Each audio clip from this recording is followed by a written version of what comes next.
It is high summer, and the wasps and yellow jackets have taken over. You cannot sit on your own porch nor eat a meal in your own yard without them swarming your plate and your cup, and there is a nest under the eave you are afraid to go near, and every year it is the same. They come back no matter what you do, so you go buy the cans of poison foam at the store. $40 a season, and you spray and they drop, and a week later there are just as many as before. The store has you spending good money on a thing that does not truly solve it year after year. Now I am going to show you how to get rid of the wasps and yellow jackets around your place for a few dollars with things you can buy at any store. And better still, how to stop them coming back at all, which is the part near everybody misses. But before I tell you a single method, I must give you the plain safety word first, for these are stinging insects, and they are not to be trifled with. And I will not have anyone hurt. I am Elias, and I keep up this Lancaster County place with my own hands the way my people always have. So, here is the safety, and you heed it. A wasp or yellow jacket sting is painful to anyone, but to some folks it is far worse, for some people are badly allergic, and a sting can make them dangerously ill, even threaten their life. So know your own household. If you or anyone near has that allergy, you do not go near a nest at all. You have someone else do it, or you call a professional, plain and simple. And even for the rest of us, a nest is dangerous to disturb, for the whole colony can come boiling out and sting you many times over. A big nest, a nest high up where you would need a ladder, or a yellow jacket nest down in the ground, those are not a job to tackle yourself, and there is no shame in calling a professional for those. For a man up a ladder swarmed by wasps can fall and be badly hurt. What I'm showing you today is for the smaller troubles a careful body can safely handle. Know your limits, and when it is beyond them, call for help. Let me tell you where I come from, for it is the heart of why I trust the cheap ways. The old people had no store to run to for a $40 can of foam, and no money to spend on it if they had. So, when the wasps got bad, they made do with what was in the house and the shed. A little borax, a little soap, a little sugar water, and their own wits, and they managed the pests well enough for next to nothing. My grandfather kept a tin of borax on a shelf in the shed that did a dozen jobs about the place, and dealing with the wasps and ants was one of them. He used to say there was an answer in the house for nearly every pest if a man only knew it, and that the store-bought poisons were mostly for folks who had forgotten the cheap answers. That is the spirit of what I am giving you today. Not the expensive can that fails, but the few-cent answer that works the way the old people did it. So, here it is. Now, with the safety understood, let me give you the first and best method, the one that kills the whole colony for a couple of dollars, even the nests you cannot find. You need two things: a bottle of sweet juice, apple juice does fine, from any store, and a small container of pure boric acid, that fine white powder which they sell at the hardware store right by the Pest things. A little container of it costs a few dollars and lasts you years. Mind you get the pure boric acid, the plain white powder, not the roach powders mixed with other chemicals. It is the same stuff near enough as the borax some folks have in the laundry cupboard, only finer and purer, and you will find it sold plain and cheap for just this kind of use. Now you make your bait. In a container, mix about 2 cups of the sweet juice with 2 teaspoons of the boric acid, and stir it until the powder is all dissolved. That is the whole of your bait, and it cost you pennies. You can use a flat soda pop in place of the juice if that is what you have, or a little sugar water, anything sweet that draws them, for it is the sweet that lures and the boric acid that does the work. Now let me tell you why this works, for it is a clever thing, and why it is different from the foam that fails you. Wasps and yellow jackets are scavengers, greedy for both sweet and meat, and that sweet juice draws them hard. But here is the beauty of it, and the part that matters. The honeybees will leave it be. The honeybee is a different sort of creature. She forages the flowers in an orderly way and carries word of the flowers back to her sisters, and a dish of juice on the ground does not draw her the way it draws the greedy, scavenging wasp. So this bait takes the wasps and yellow jackets and spares the honeybees, which matters greatly, for the honeybee is a friend to us and to the garden, and we must never harm her. This is no small thing, And it is why I favor this bait over a broad poison that kills everything that touches it. The honeybee pollinates your garden and your orchard, and the whole countryside, and her numbers are hard-pressed enough these days without us poisoning her by carelessness. A method that takes the troublesome wasp and leaves the helpful bee unharmed is a method worth knowing, and it is one more reason the cheap old way is better than the foam, which kills friend and foe alike. Now, the boric acid is a slow poison to the insect, and slow is exactly what you want. The wasp drinks the sweet bait, and it does not drop dead on the spot. It lives long enough to fly home and share that bait, as wasps do, with the queen and the young and the whole nest. And so the poison spreads through the entire colony from the inside, and within a few days the whole nest dies, even a nest you never found nor saw. That is why it works where the foam fails. The foam kills the few wasps you can see and spray, while this bait kills the whole hidden colony through their own sharing. Think on what that means, for it is the whole genius of the thing. When you spray a nest with foam, you kill the wasps that are home at that moment, but the ones out foraging come back to a ruined nest and simply rebuild, or the queen survives and starts anew. And so the trouble goes on. But the bait turns the wasp's own nature against them, for they cannot help but carry food home to share. It is bred into them, and so they carry the poison into the very heart of the nest, to the queen herself, who you could never reach.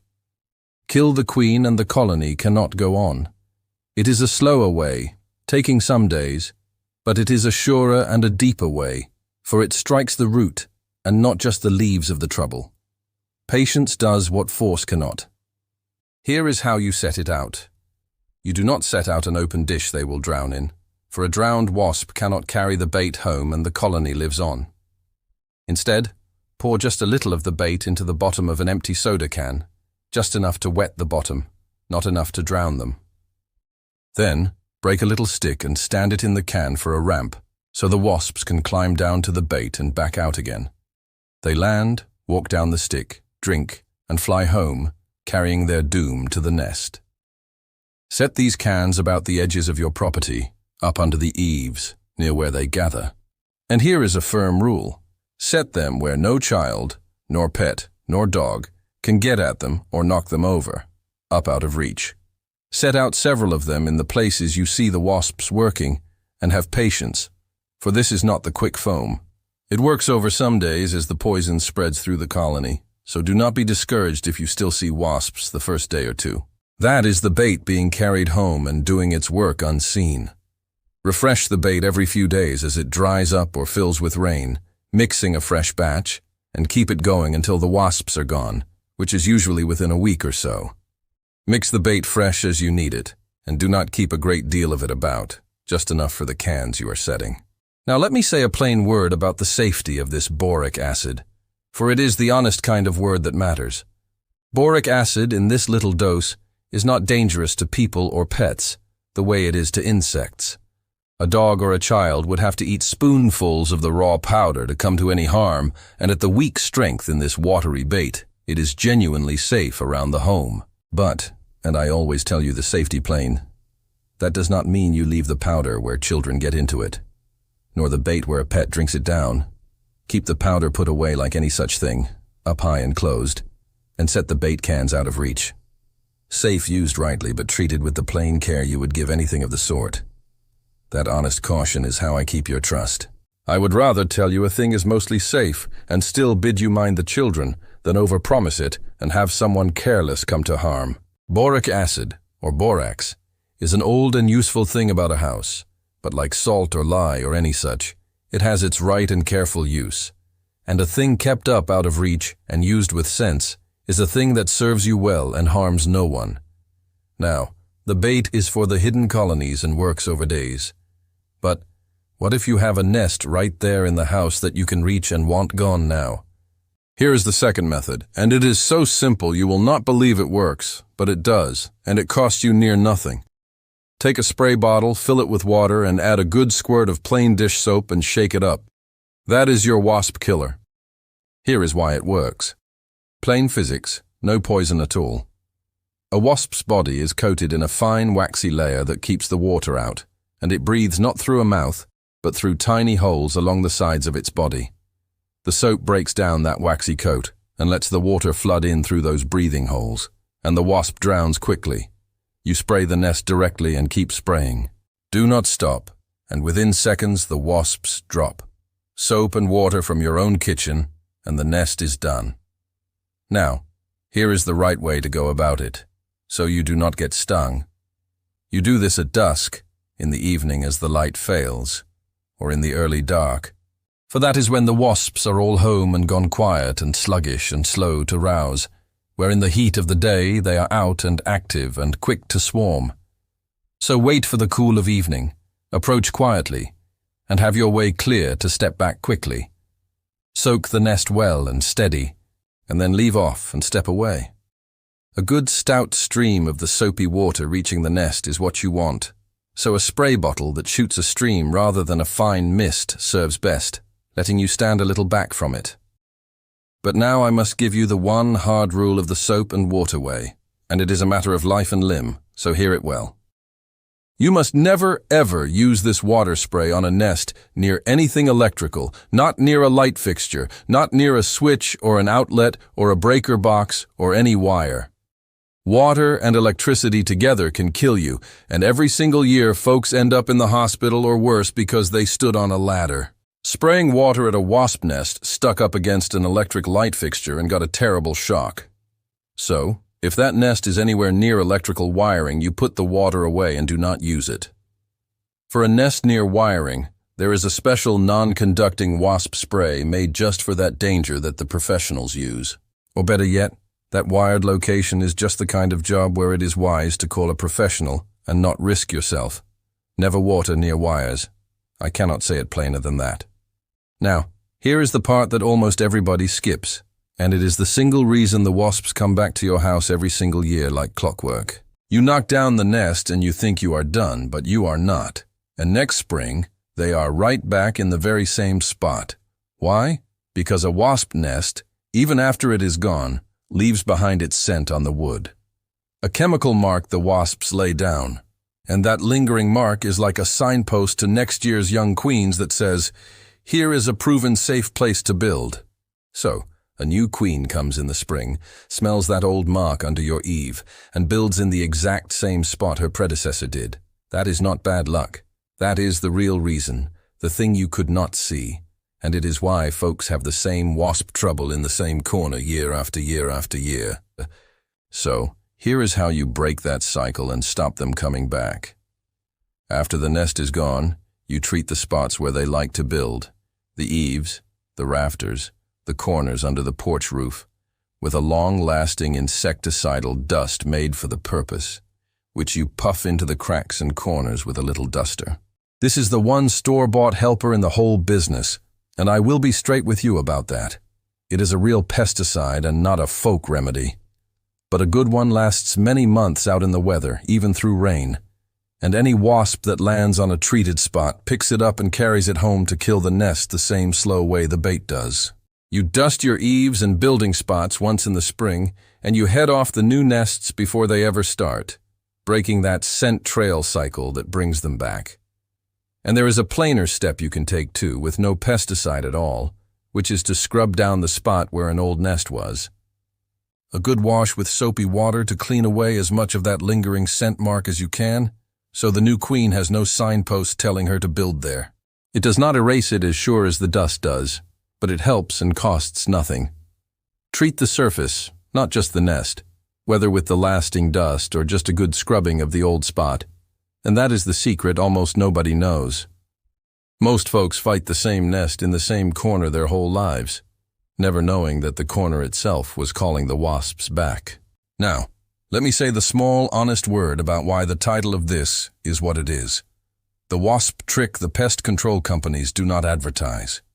For I want to be straight with you about that, since some might take it wrong. I am not telling you the exterminators are hiding some great secret from you in a plot. The boric acid is no secret. Anyone can buy it. The professionals know it well and use it themselves. The plain truth is simpler than a plot, and it comes down to money. A jar of boric acid costs a few dollars and lasts you years, and there is simply no money in it for a company to drive out to your house and earn a $300 service call by pouring out a $6 jar of powder you could buy yourself. So, they do not advertise the cheap thing you can do alone because there is no profit in teaching it. I am not telling you a man schemed this against you. No one had to. It is worse than a conspiracy because it is a system nobody had to coordinate. It simply pays far better to sell a service call than to teach a body the few dollar fix he could do himself. And so the cheap fix goes untaught, not hidden by any plotter, just quietly left unsaid because no one profits by saying it. So, there is your whole system, and it costs you but a few dollars all told. The boric acid and sweet juice bait in the little cans to kill the hidden colonies you cannot even find from the inside out. The dish soap and water spray for the nests you can reach that are well away from any wiring. Great care or a professional for any nest near electricity, or any nest too big or too high or down in the ground. And the lasting dust on your eaves and building spots in spring to break the scent trail and stop them ever coming back. That is the cheap, honest, mostly self-reliant way to take back your porch and your yard, the way a careful body can manage for a few dollars, instead of $40 a season on foam that does not last. The old people lived close among the insects, with no store to run to for a can of foam, and so they learned the cheap, clever ways to keep the peace with what they had. A little borax, a little soap, a little knowing, and they kept their homes and tables free of pests for next to nothing. There is a plain wisdom in that we have traded away for the expensive can that does not even work. The home is kept free of pests by a few cents, and a little knowing is the home that remembers how the old people really managed. The people who built this country with their hands knew that, and we are only just starting to remember it.